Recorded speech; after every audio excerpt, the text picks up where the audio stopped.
अवधूत चिंतन श्री गुरुदेव दत्त. श्री स्वामी समर्थ महाराज की जय. तेव्हा बृहदारण्यक उपनिषद चालू आहे आणि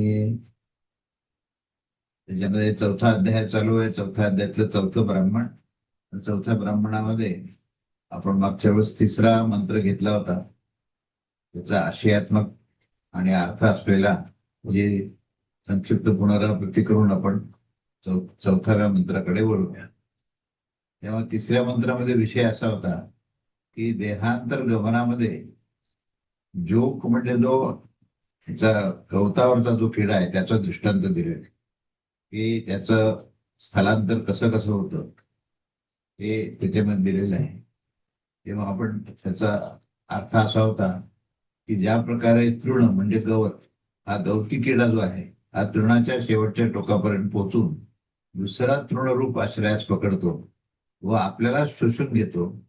अगदी त्याच प्रकारे हा जो जीवात्मा आहे तो या शरीरास मारून अविद्या अचेतन अवस्थेस प्राप्त करून घेतो आणि दुसऱ्या देहाचा आधाराचा आश्रय घेऊन तो आपला उपसंहार करून घेत असतो. असा या मंत्राचा शब्दशः अर्थ आहे. आणि याचा आशय असा आहे की त्या देहांतर संचारामध्ये हे उदाहरण असतं की जसे ज्या प्रकारे तृणजवळ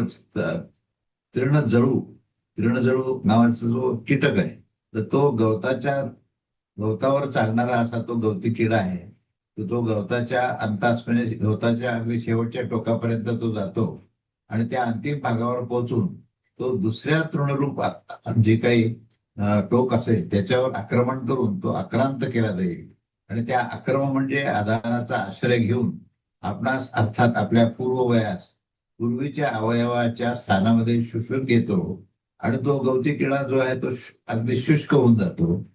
आणि मग अशा प्रकारे हा संसारी जीवात्मा जो आहे ज्याचे इथे प्रकरण चालू आहे त्यांचा हा पूर्वप्राप्त शरीरास मारून ही स्वप्नप्राप्तीच्या इच्छा असणाऱ्याच्या समान याची अविद्येस प्राप्त करून अर्थात आपल्या आत्म्याच्या या उपसंहाराद्वारे त्याला अचेतन करून तृणजळूचे एका तृणावरून दुसऱ्या तृणावर जाण्याच्या समान हे दुसरे आक्रमण म्हणजे शरीरांतर जे आहे ते आपली पसरलेल्या वासनेचा ग्रहण करून आणि आपला उपसंहार करत घेत असतो.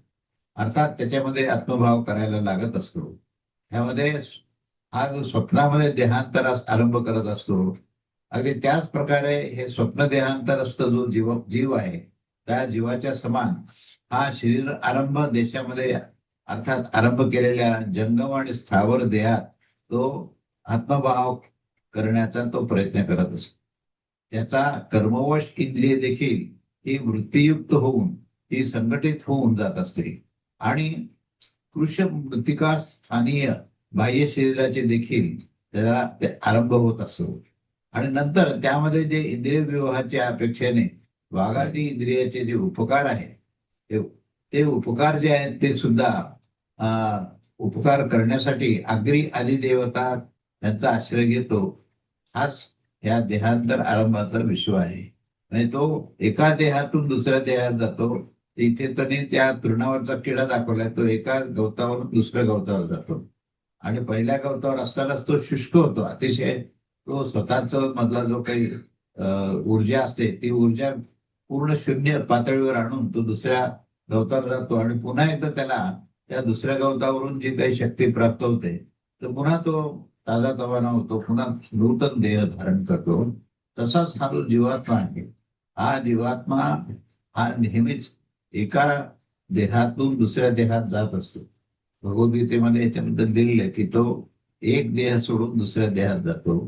तेव्हा देहांतर प्रक्रिया आहे आणि देहांतर प्रक्रियामध्ये एक देहाचा उपभोग संपला आणि त्याचे भोग भोगण्याची त्याची क्षमता संपली की तो जीवात्मा म्हणतो की आता हा देह काही उपयोगाचा नाही आणि म्हणून त्या देहाचा त्याग करणे आणि नूतन देह धारण करणे अशी ही प्रक्रिया ही सारखी चालू असते. तेव्हा ही देहांतराची प्रक्रिया आहे. आता पुढचा मंत्र असा आहे, चौथा मंत्र. त्याच्यामध्ये विषय असा आहे की आत्म्याच्या देहांतर निर्माणामध्ये आता सुवर्णकाराचा दृष्टांत दिलेला आहे. तेव्हा त्या देहांतराच्या आरंभामध्ये जीव जो आहे तो नित्य ग्रहण केलेल्या उपादान असंच बिघडून म्हणजे त्याला पूर्णपणे नष्ट करून त्यानेच तो देहांतर आरंभ करत असतो. आणि यामध्ये दृष्टांत दाखवलेला आहे त्या सुवर्णकाराचा. त्याप्रमाणे सुवर्णकार जो आहे तो जुनं सोनं जे आहे त्याला वितळून टाकतो आणि तो पहिल्याची जी आकृती आहे त्या आकृतीचा नाश करून तो नवीन आकृतीचे नवीन झळाळी आलेले असे अलंकार तो त्यातून करतो. तर त्या सोनाराचं इथे उदाहरण दिलेले. तर इथे मंत्र असा आहे याच्यामध्ये. मंत्र तत् यथा पेशस्कारी पेशसे मन्नाम पदान्यान्या अन्नावतरम कल्याणतरम रूपम तन्नुत एवमेवायम आत्मा आत्मा मे अदम शरीरम निहत्या विद्यां गमयत्वान्य अन्नत अवतरम कल्याणतरम रूपम कुरुते पितृवा गंधर्वा वा दैव प्राजापत्य वा ब्रह्म या वान्येषाम वा भूताना. चौथा मंत्राचा अर्थ असा आहे की तो दृष्टांत ज्या प्रकारे ते सुवर्ण जे आहे ते सोनार जो आहे तो सुवर्णाचा भाग घेऊन दुसरा नवीन आणि कल्याणतर अधिक सुंदर अशा अलंकाराची आणि त्याच्या रूपाची रचना करत असतो. त्याच प्रकारे हा जो आत्मा आहे तो ह्या शरीरास नष्ट करून अचेतन अवस्थेस प्राप्त करून तो दुसऱ्या लोकांमध्ये म्हणजे पितर आहे, गंधर्व आहे, देव आहे, प्रजापती आहे, ब्रह्मा आहे अथवा शून्य भूतांच्या ठिकाणी नवीन आणि कल्याणतर रूपांची रचना करत असतो.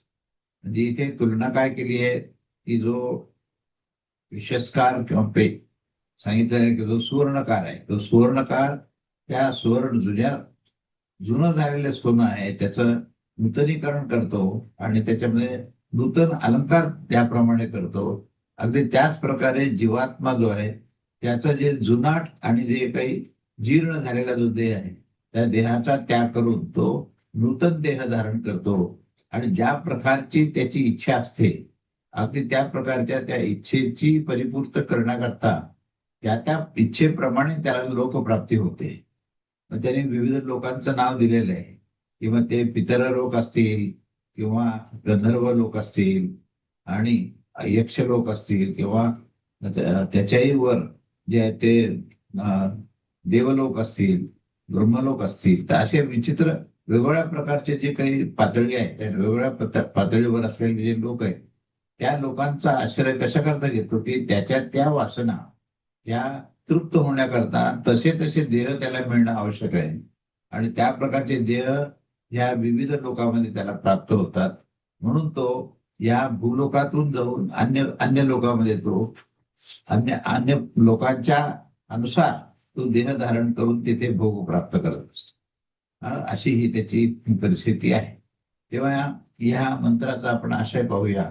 या विषयामध्ये हा जो दृष्टांत दिलाय की ज्या प्रकारे पेशस्कारी म्हणजे पेशस म्हणजे सुवर्ण आणि पेशस्कारी म्हणजे जो सुवर्णाचा दागिना घडवणारा म्हणजे पेशस्कारी म्हणजे तो सुवर्णकार किंवा आपण त्याला सोनार असं म्हणतो.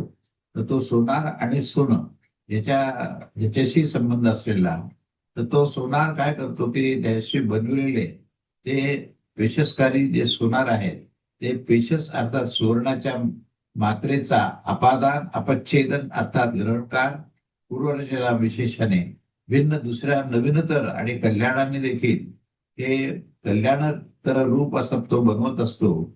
आणि मग त्याच प्रकारे हा जो आत्मा सुद्धा आहे जीवात्मा हा इत्यादी तो त्याप्रमाणेच करत असतो. म्हणजे आता वर आपण वर्णन केल्याप्रमाणे तो जीर्ण देहाला नष्ट करतो आणि तो नूतन देह धारण करून त्याच्या इच्छा आणि वासना पूर्ण करण्याकरता तो विविध लोकांमध्ये जातो.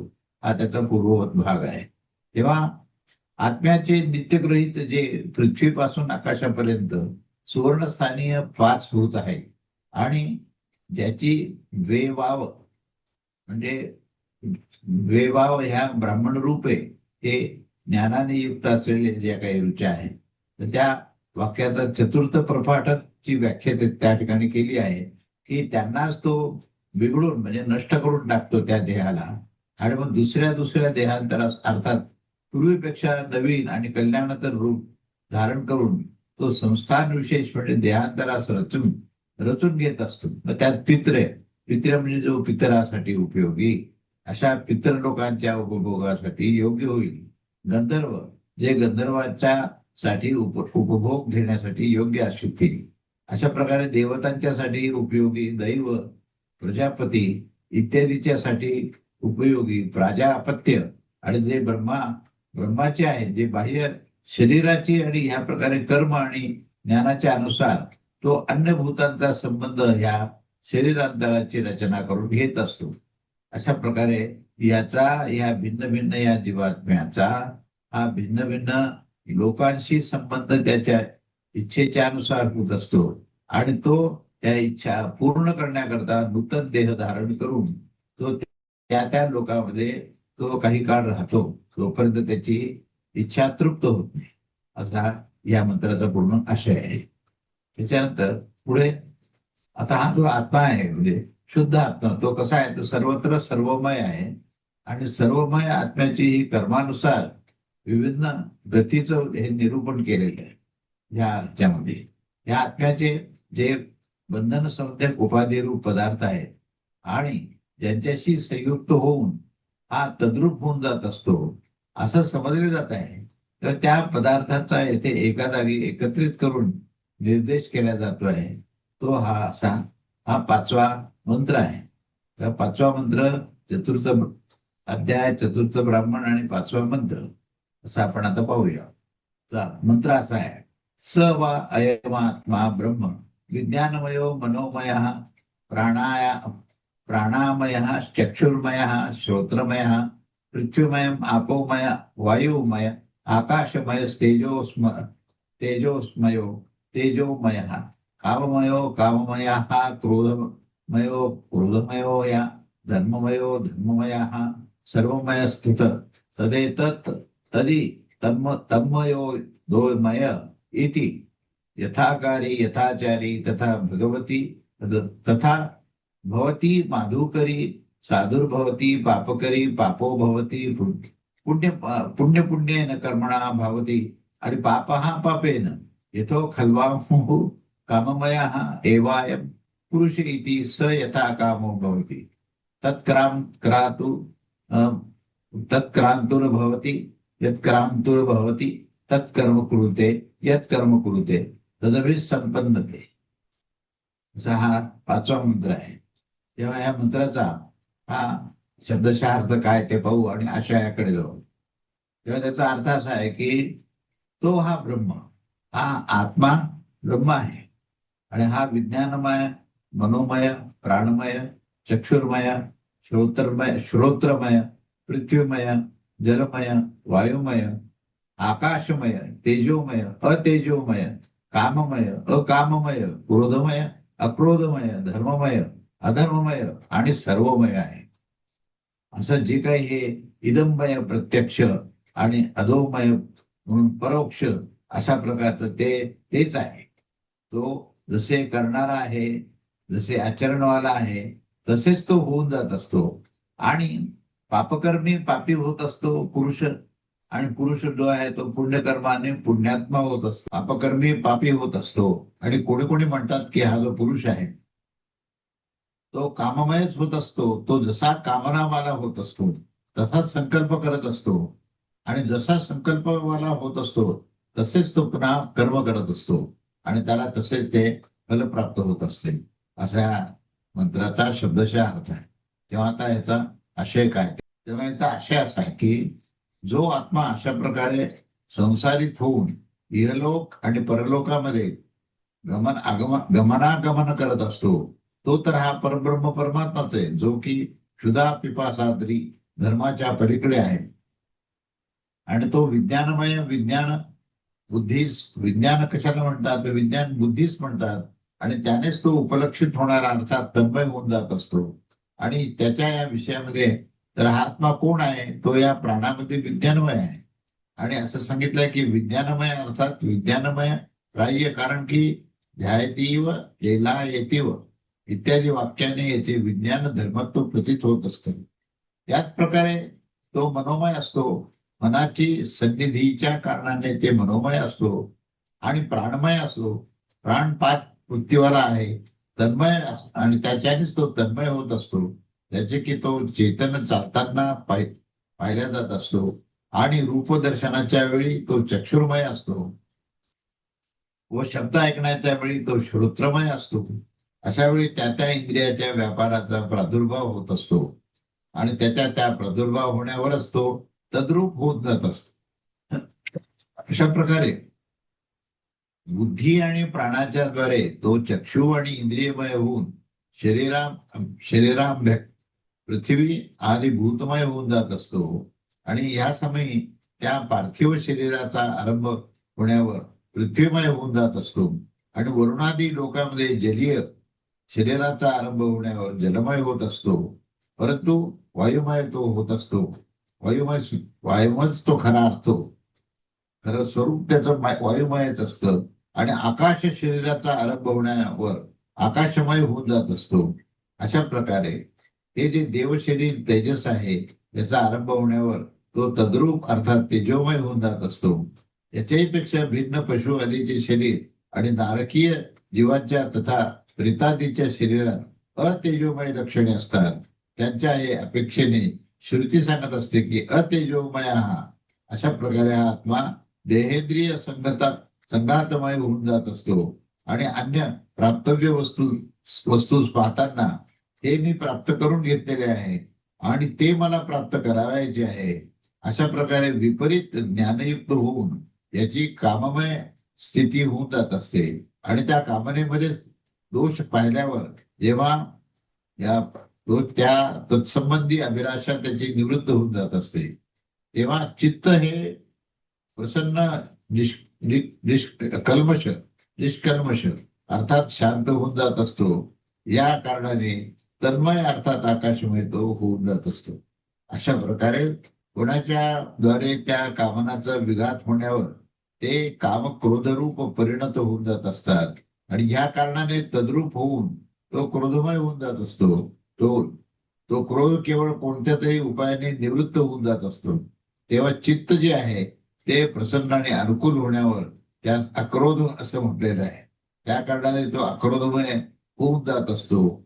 अशा प्रकारे हे काम क्रोध आणि अक्रोधाच्या कारणाने तन्मय होऊन तो धर्ममय आणि अधर्ममय दोन्हीही देखील होऊन जात असतो. कारण की काम क्रोधाधिकाच्या शिवाय धर्मादीची प्रवृत्ती होणे संभवतच नसते. जीव जे जे पण कर्म करत असतो ते ते कामाचीच पराकाष्ठा करत असतो. या स्मृतीने देखील हे हे असे सिद्ध होत असते. तेव्हा धर्ममय आणि अधर्ममय होऊन तो सर्वमय होऊन जात असतो. जेवढे काही व्याकृत असते ते सर्व धर्म आणि अधर्माचेच फळ आहे. त्यास प्राप्त करणारा देखील तन्मय होऊन जात असतो. अधिक काय याच्याच विषयामध्ये ही गोष्ट सिद्धच आहे की इदममय गृह्यमाण विषयाधीमय असतात आणि यामुळे अधोमय देखील ते आहेत. अधहा या पदाने ग्रहमाण कार्यापेक्षा भिन्न परोक्ष वस्तूचा निर्देश होत असतो. अंतःकरणामध्ये अनंत भावना विशेष असतो त्याची ही विशेष रूपाने निर्देश केले जाऊ शकत नाही. वेळेवेळेनुसार त्याच्या या कार्यानेच हे समजून येत असतं की या हृदयामध्ये अशी ही भावना असते तर त्या हृदयामध्ये तशी ती भावना असते. या ग्रह या गृह्यमान कार्याने त्याचे इदम रूपाने निर्देश केला जाऊ शकत असतो आणि जो अंतःकरणामध्ये स्थित परोक्ष व्यवहार करत असतो तो समय हे अधोमयच असतो. तेव्हा संक्षेपतः तर याचे जसे करणे अथवा आचरणात आणण्याचा स्वभाव असतो तो यथाचारी होत असतो आणि तो यथाकारी म्हणजेच तो जसे करणारा असतो आणि तो तसेच तो होऊन जात असतो. विधी आणि प्रतिषेधाने ज्ञात होणारी जी नियत क्रिया असते त्याचे नाव करणे असे आणि अनियत आचरणाचे जे नाम आहे ते आचरणामध्ये आणणे असा दोघांचा हा महत्वाचा भेद आहे. साधू करणारा जो असतो तो साधूच होत असतो. हे यथाकारी या पदाचे विशेषण आहे. तेव्हा यथाकारी आणि यथाचारी या पदामध्ये णिनी आणि या ताच्छिल्य प्रत्यय असते ग्रहण केले गेले असते. तेव्हा या कारणाने कर्मात अत्यंत परायण होण्याचा स्वभावच ही तन्मयता आहे. केवळ त्या कर्ममार्गाने तन्मयता होत नसते अशी आशंका करून श्रुती सांगत आहे की पुण्यकर्माने पुरुष पुण्यवान होऊन जात असतो आणि पापकर्माने तो पापी होत असतो. अर्थात पुण्य पाप होऊन जात असतो. अर्थात पुण्य पाप रूप कर्मानेच पुरुषास तन्मयता प्राप्त होऊन जात असते.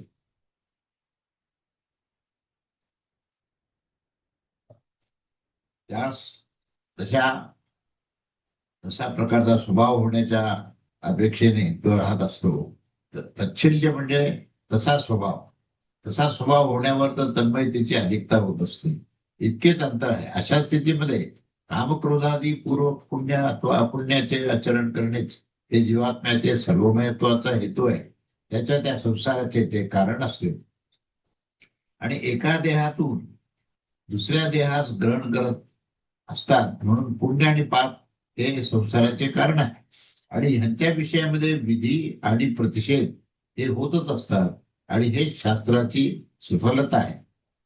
येथे दुसऱ्या बंधमोक्ष कुशल पुरुष सांगत आहेत की हे ठीक आहे की कर्मादी पूर्वक पुण्य आणि पाप शरीराचे ग्रहण करत असते. तरी देखील कामनेने प्रेरित झालेला पुरुषच पुण्यपाप रूपी कर्माचा संग्रह करून घेत असतो. कामनेचा नाश होण्यावर तर विद्यमान कर्म देखील हे पुण्य आणि पापाची वृद्धी करणारेच होतात असे नाही. तर कामनारहित होण्यावर देखील संग्रह केलेले पुण्य आणि पाप कर्म देखील फलाचे आरंभ हे व्हायलाच पाहिजे असे नव्हे. म्हणून कामनाच ही खऱ्या अर्थाने संसाराचं मूळ आहे असेच अथर्वण श्रुतीमध्ये सुद्धा सांगितलं आहे. जो पुत्र पशु आदी कामनांचे सर्वश्रेष्ठ मानताना त्याची इच्छा करत असतो तो त्या कामनेच्या कारणानेच त्या स्थानामध्ये हे तो जन्म घेत असतो. आणि म्हणून हा पुरुष काममय आहे. याचे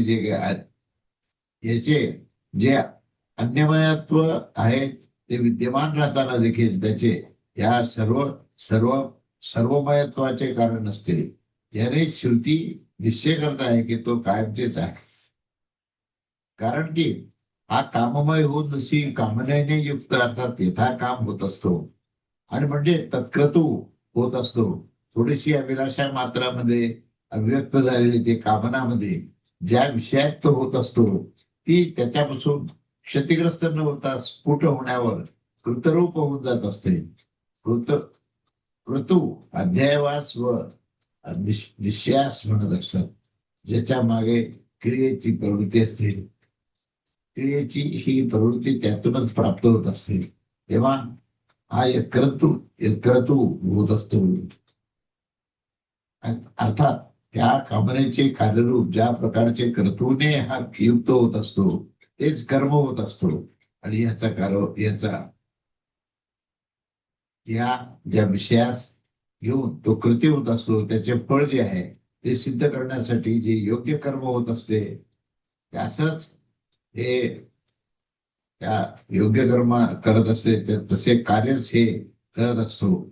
ते त्या ठिकाणी अभिसंपन्न होत असते. अर्थात त्याचेच फल प्राप्त होत असते. म्हणून याचे सर्वमयत्व आणि संसारित्वाचे आणि सर्वमय व संसारित्वाच्या कामनाचा हे त्याचे कारण आहे. कारण संसार हा मुळातूनच त्या कामनेचंच कारणाने बनलेला आहे. आणि त्याचा आधार जो आहे तो ह्या विविध प्रकारचे जे काही कामना असतात आणि जे संसारित्व असतं तेच ह्या ठिकाणी प्रमुख कारण आहे असं विवेचन या 5व्या मंत्रात केलेलं आहे. आणि इथे हा 5वा मंत्र संपन्न झालेला आहे. ते म्हणतात 7. जो पुढचा भाग आहे तो कसा आहे तो आपण पाहूया. तर मंत्र क्रमांक 6ची पार्श्वभूमी काय आहे आणि मंत्र काय आहे त्याचा अर्थ काय आहे हे आपण पाहू. आणि जेवढं शक्य आहे तेवढा आशय घेण्याचा प्रयत्न.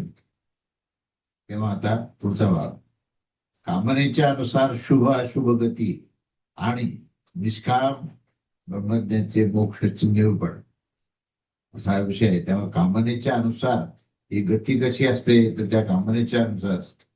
कामनेच्या अनुसार शुभ आणि अशुभ अशा प्रकारची गती त्याला प्राप्त होते आणि मग निष्काम ब्रह्मज्ञाचे मोक्षाचे ह्याच्या पुढच्या विवेचनात त्याचं वर्णन आलेलं आहे. तेव्हा आता मंत्र क्रमांक 26 काय तो आपण 6 चौथा अध्याय, चौथा ब्राह्मण आणि 6वा मंत्र तो आपण पर्यंत पाहूया. तदेश श्लोको भवति तदेव सक्तः सहकर्मणेति लिंगमनो यत्र निषक्तमस्य प्राप्यन्तं कर्मणस्तस्य यत्किंचिह करोत्यहम् तस्मान् लोकात् पुनरस्तस्मै लोकाय कर्मणः सन्ति. कायमानो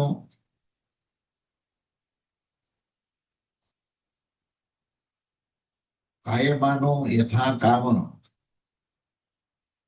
यमानो यो कामो निष्काम आप्तकामो न तस्य प्राणा उत्क्रामन्ति ब्रह्मैव सन् ब्रह्माप्येति. अर्थ असा की या विषयामध्ये मंत्र आहे जे लिंग अर्थात मन, ते मन जे आहे ते त्या मन ज्याच्यामध्ये अत्यंत आसक्त होत असतं त्याच्याप्रमाणे जे फल आहे त्या फलाचा जो साभिलाष होऊन कर्माच्या सहित प्राप्त करत असतो या लोकांमध्ये हा जे काही करत असतो त्या कर्माचे फल प्राप्त करून त्या लोकांकडून कर्म करण्यास पुन्हा या लोकात येऊन जात असतो. अवश्य कामना करणारा मनुष्य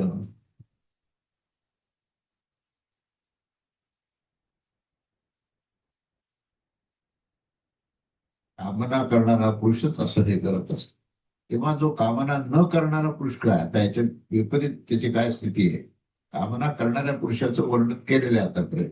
तर कामना त्याच्यामध्ये कुठलाही कामना नाहीये म्हणजे तो निष्काम स्थिती आहे. तर त्या विषयामध्ये ते सांगत आहेत की जो अकाम आहे, निष्काम आहे आणि जो आप्तकाम आहे, आत्मकाम आहे, तो त्याच्या प्राणाचे उत्क्रमण होत नसते. त्याचं वैशिष्ट्य काय की जर तो जिवंत असतानाच तो पूर्ण निष्काम स्थिती प्राप्त झाली, त्याची कामना शून्य स्थिती प्राप्त झाली, तर त्याला ब्रह्मस्थिती असं म्हटलेलं आहे. म्हणून त्याला ब्रह्मस्थिती प्राप्त करण्याकरता मृत्यू येण्याची आवश्यकता नाही. मृत्यू हा तुमची कामना असो किंवा नसो हा प्रकृतीचा भाग आहे. आणि जेव्हा कामनेच्या कारणाने जन्म आहे, जन्म मृत्यूचं चक्र आहे कामनेमुळे. परंतु इथे हा जो दुसरा भाग सांगितलाय तो असा आहे की ज्या पुरुषाचं जिवंत स्थितीमध्ये जीवनाच्या काळामध्येच तो संबंध असा ह्या विश्वामध्ये तो अधिकता राहतो आणि तो पूर्ण तृप्त झालेला असतो आणि तो नुसतं तृप्तीच्या बरोबर त्याला तो निष्काम झालेला असतो, अनासक्त झालेला असतो. असे त्याचं वैशिष्ट्य हे अशा प्रकारचं आहे की तो निष्काम असतो आणि कुठल्याही कामाला धरत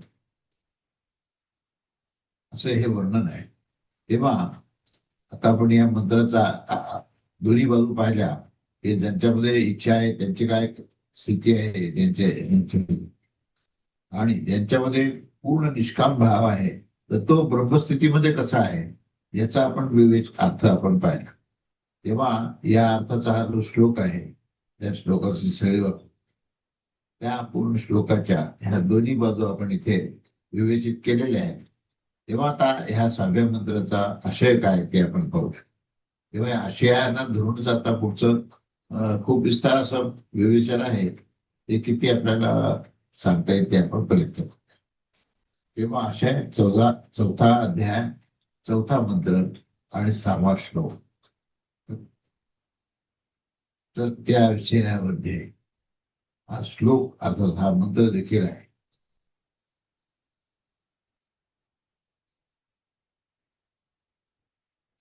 तेव्हा त्याच्या आशयामध्ये असं सांगितलंय की हा जो मंत्र आहे तो तदैवेती त्यालाच जात, म्हणजे त्यालाच तो जात असतो. सक्त असक्त होऊन अर्थात त्यामध्ये आपली अभिलाषा तो प्रगट करून घेत असतो.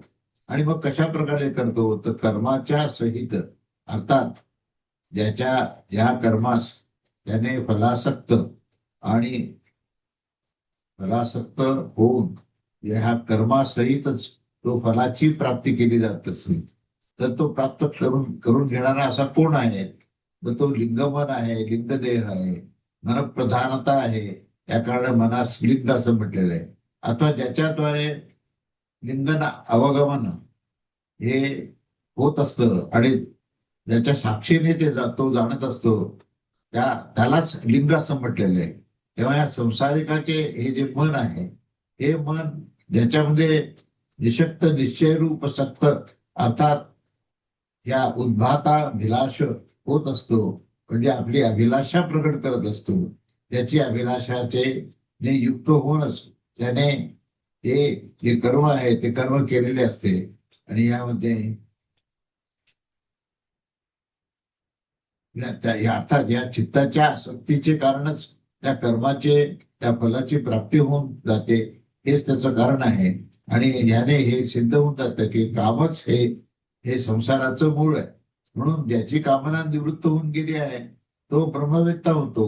आणि मग त्या ब्रह्मवेत्त्याचे विद्यमान कर्म कसे असते तर ते देखील ही वंद्याची संतती होऊन जात असते. जसं की आप्तकाम आणि शुद्धचित्त पुरुषाची सर्व कामना जी आहे ती येथेच दिन होऊन जात असते. या श्रुतीने हे सिद्ध केलेले आहे. आणि कर्माच्या अंतास, अर्थात जिथपर्यंत कर्माचा अंत म्हणजे अवसान होत असतं तेथपर्यंत त्यास प्राप्त करून भोगून ही कर्मफलाची परिसमाप्ती तो करून आपल्या कर्माचा अंत प्राप्त करून घेत असतो, असं हे दाखवले जात आहे. तेव्हा या लोकांमध्ये हे जे काही कर्म करत असतो त्याचे हे अर्थात त्या कर्माचे फल भोगून त्याचा अंत प्राप्त करून घेत असतो. तर तेव्हा त्या या लोकांमध्ये ह्या सर्वात लोकांचा कर्मप्रधान यावर श्रुती सांगत आहे की कर्मणे, या कर्मणे या शब्दाचा अर्थ असा आहे की पुन्हा पुन्हा कर्म करून फलासक्तीचं कारण आणि पुन्हा पुन्हा या लोकातून परलोकात तो जात असतो.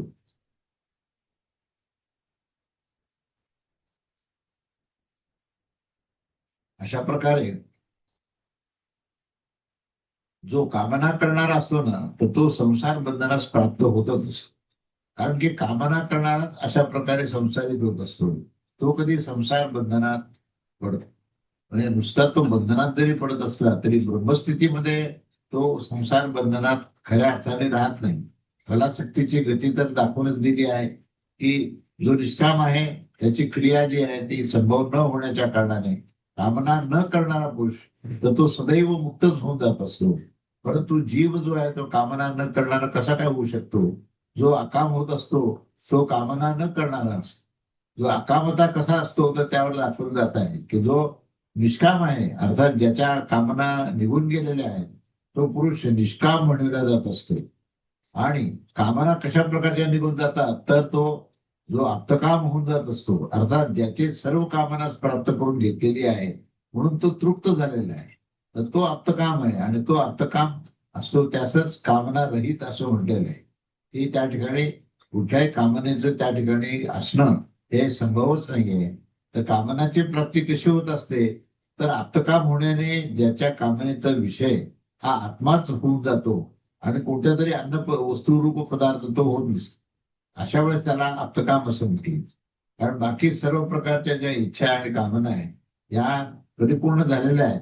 आता कुठल्याही प्रकारच्या पदार्थ रूपामध्ये ही कामना राहिलेलीच नाहीये. तर मग कामनेचं काय होतं तर कामना आता फक्त आत्मतत्वाचं ज्ञान प्राप्त करण्याकरताच राहतं. आणि म्हणून आत्माच हा अंतर्बाह्य पूर्ण प्रज्ञानघन आणि एकरस असतो. आत्म्यापेक्षा भिन्न कामनांचे योग्य आणि कोणत्याही अन्य न वर आहे ना इकडे आहे ना तिकडे आहे खाली आहे, यासाठी सर्वच आत्मा होऊन गेल्यामुळे तो कोणाच्या द्वारे कोणाकडून पाहिला जाईल, कोणाकडून ऐकलं जाईल, मनन कसे करेल, आता जाणेल कसं त्याला. अशा प्रकारे जाणणारा ही कोणाची कामना करेल. जो पदार्थ अन्य रूपाने जाणला जात असतो तोच या कामनेसाठी योग्य असतो. आणि हा अन्य पदार्थ जो आहे तो आप्तकाम ब्रह्मवेत्याच्या दृष्टीमध्ये नसतो. म्हणून जो कोणी आप्तकाम होण्याच्या कारणानेच तो खऱ्या अर्थाने आप्तकाम होतच नाही, तर तो निष्काम, अकाम आणि कामना न करणारा देखील होतो. तेव्हा या कारणाने मुक्त होऊन जात असतो. यासाठीच सर्व काही आत्माच होऊन जात असतो. त्याच्या यासाठीच कामनाचा योग्य कोणत्याही प्रकारचा अनात्मा त्या ठिकाणी राहत नाही. कोणी दुसऱ्याच्या कामनाचे योग्य अनात्मा देखील ही राहील असं वाटत असलं तरी तो सर्व काही आत्माच होऊन जातो असे कथन केले तर या ठिकाणी ते विपरीत आहे. म्हणून सर्वात्मदर्शीचेसाठी कामनाचे योग्य वस्तूचा अभाव होऊन जाण्याच्या कारणाने कर्म हे त्या ठिकाणी संभवत नाही असं सांगितलं आहे. जे लोक प्रत्यवाच्या निवृत्तीसाठी ब्रह्मवेत्याचे देखील ही कल्पना करत असतात त्यांच्यासाठी तर सर्व आत्मा होतच नाही. कारण की प्रत्यय आहे तर आत्म्यापेक्षा भिन्न कोणी अन्य त्यागण्यास पदार्थ हा योग्य मानला आहे. तेव्हा ब्रह्मवेत्ता तर आम्ही त्याच म्हणत असतो की ज्यांनी आत्म्यास क्षुधादीने अतीत म्हणजे भूतकाळामध्ये आणि प्रत्यवाने असंबद्ध जाणला जात असतो. हे सर्वदा क्षुधादीच्या अतीत आत्म्यासच पाहत असतो. कारण की जो आत्म्यापेक्षा भिन्न कोणत्या तरी हेय अथवा उपदेश वस्तूस पाहत नाही त्यांचे या कर्माचा संबंध होणे हे यत्किंचितही संभव होत नाही. जो ब्रह्मवेत्ता नसतो त्याच्या प्रत्ययाच्या निवृत्तीसाठी आणि कर्माची आवश्यकता असते. या कारणाने यामध्ये काही विरोध नाहीये. आणि म्हणून कामनेचा अभाव होण्याच्या कारणाने कामना न करणारा पुरुष जन्म घेत नसतो, तर तो सदैव मुक्तच होऊन जात असतो. अशा प्रकारे कामना न करणाऱ्या त्या पुरुषाच्या कर्माचा हा अभाव होऊन जाण्याच्या कारणाने गमनाचे देखील कोणतीच कारण न राहिल्याने त्याचे वाघादी प्राण हे उत्क्रमण करत नाहीत. देहाच्या वरच्या दिशेने तो जात नाही. आणि आत्मकामाचे कारण हे आत्मकाम झालेला तो विद्वान तेथेच ब्रह्मीभूत होत असतो. तो हा निश्चयच याचा आत्मकाम आणि आकामरूप असतो. अशा प्रकारे या दृष्टांता रूपाने या ब्रह्मतत्वाचे रूप दाखविले आहे. तेव्हा अथा कामयानः इत्यादी वाक्याने हे त्याच्या त्या दर्शंतिक भूत अर्थात उपसंहार ह्या गोष्टीचा इथे केला गेलेला आहे. तेव्हा तो अशा प्रकारे साधक कशा प्रकारे मुक्त होतो तर सांगितलं जात आहे की तो सुषुप्त अवस्थेमध्ये स्थितच्या सारखे निर्विशेष अद्वैत अलुप्ता चिद्रूप ज्योती ही स्वरूप इत्यादी आत्म्यास असतो पाहत असतो. आणि त्या कामना न करणाऱ्या पुरुषाच्या कर्माचा अभाव होऊन जाण्याच्या कारणाने गमनाचे काहीही कारण न राहिल्याने त्याचे वाघादी प्राण हे उत्क्रमण करत नाहीत. हे त्याचं वैशिष्ट्य आहे. परंतु तो विद्वान इथेच तो ब्रह्मरूप होऊन जातो.